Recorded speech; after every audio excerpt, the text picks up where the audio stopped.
ไปพูนกินปลาพี่น้องมาพี่กินข้าวว่าแต่ซุ้มมูเจ้ากินข้าวเศร้าแล้วหรือบ่พี่น้องสบายดีทุกคนดีสองสาวบ่น้อยกำลังล้างถ้วยแล้วก็จะเฮ็ดกินเนาะได้ปลาจากพี่น้องเพิ่นกายทางไม่จ่อยนะเพิ่นแวะให้มื้อวานนี่ก็ทองดำคนดังก็เอาปลาซิวมาให้มื้อนี้ก็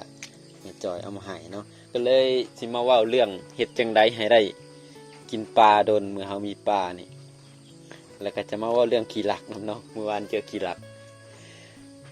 อันดับหนึ่งก็คือเรื่องปลาก็น่าจะว่าเรื่องปลาเฮ็ดได้จึงได้กินโดนได้ปลามา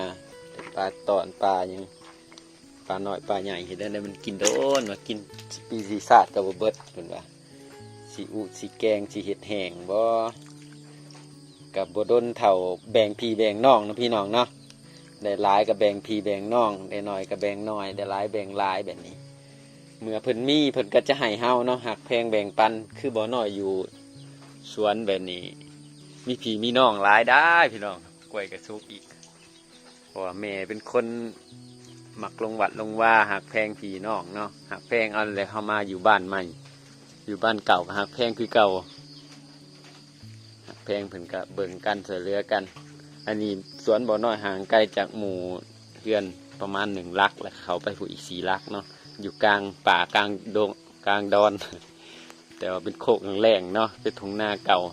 เดี๋ยวนี้มาว่าเรากี่ลักบาทนี่บ่น้อยก็ติดกล่อง1แล้วก็ติดกล่อง2ตัวนี้หมุนตามคนใดเนาะก็คือว่านี่เจอกี่ลักมาหลักกันมักลิไม้อยู่หน้าสวนนี่แหละเดี๋ยวเอาหูบขึ้นให้เบิ่งเนาะอยู่ทางปูนพอดีบ่น้อยก็เฮ็ดหัวอยู่กำลังเฮ็ดหัวใหม่มึงเอิญฝนตกลินๆเนาะก็เข้าไปอยู่เฮือนหลังจากเข้ามาตอนได้บาทแล้วก็มีคนขับรถจักรเขามาถามว่ามักเลยไม้เจ้าเอาเองบ่เพราะว่าเขาเห็นหงามันหักไว้นะมักเลยไม้ก็ปลูกหักก็เป็นปีแรกนี่แหละปีกายมันบ่ติดหมากปลูกปี1มันก็เป็นเลยเนาะปี2มันเป็นหมากบัดนี้เป็นหมากดกเติบได้พวนะประมาณ6 หมากพุ่นแหละเดี๋ยวเอารูปขึ้นให้เบิ่งเด้อ 6 หมากนี่แหละเพิ่นหลักไปแล้วก็ไปทิ่มหงาไว้ในหนทางนั่นแหละเข้าไปในบ้านจักบ่ฮู้เอาไปแลกมิตรหรือแลกหยังแหละอยู่ไสแบ่งปันก็ได้พี่ได้น้องเนาะพี่น้องแต่ว่าอยู่ไสขี้ลักมักจกนี่เป็นคนที่คนอื่นสั่งเด้คันอยากได้อยากกินนี่บ่ยากดอกมาขอส่วนใหญ่ก็มีคนมาขอผักบงผักหยังบ่น้อยก็ให้ขอมักไม้ก็แบ่งปันกันกินเนาะมักกล้วยมักหยัง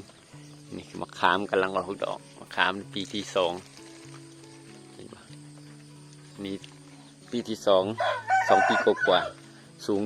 5-6 เมตรเลยนะบ่น้อยปลูกหลายคนมาเห็นเจ้า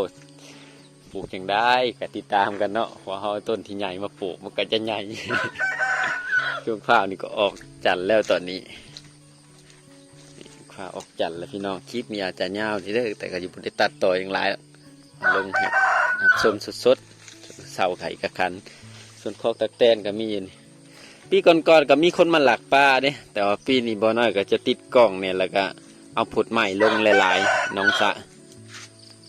เอาผุดใหม่ลงหลายๆเนาะกันขี้หลักแต่ก็สิมีดอกก็ระวังในเด้อขี้หลักก็ได้ อย่าได้จับได้เด้อบางทีก็เรื่องเทิงบ้านเทิงเมืองเด้ว่าบางสิ่งบางอย่างเอาเห็ดเดือด้วยแห้งเอาก็บ่ได้เป็นหลักของไผมาลงทุนอยากกินอย่างยังก็มาขอได้เนาะสวนเราก็ให้มากระจงกระเจี๊ยบมาขอกินได้ขอแบ่งขอปันแต่ก็เบิ่งตามสถานการณ์และบางสิ่งบางอย่างเราก็บ่แม่นสิได้มาฟรีเนาะก็อยากขายเอาทุนน้ำแน่ติดตามก็ได้เนาะดวงดีฟาร์มหลายสิ่งหลายอย่างจะเห็นพัฒนาไปเรื่อยๆอยู่แต่ว่าขี้ลักมักจกนี่อยู่เจ๊ได้ก็มีแต่ก่อนอยู่บ้านก็มีหลายนี้มาอยู่ป่าตอนนี้นี้มาอยู่ห่างไกลจากบ้านตัวเอง5 ลัก6 ลักกันยังมาพอขี้ลักคือเก่าอยู่เนาะบ้านเฮา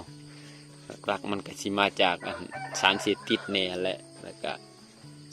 สิ่งแวดล้อมสังคมที่ว่าหลายสิ่งหลายอย่างเนาะเหตุให้เขามักลัก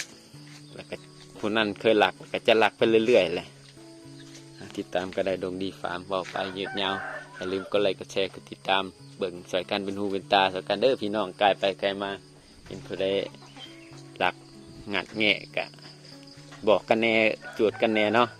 แต่ว่าเพื่อนเขาก็หาประกันเขาเลยติดกล่องหลายละติดตามก็ได้เนาะดวงดีปั๊บ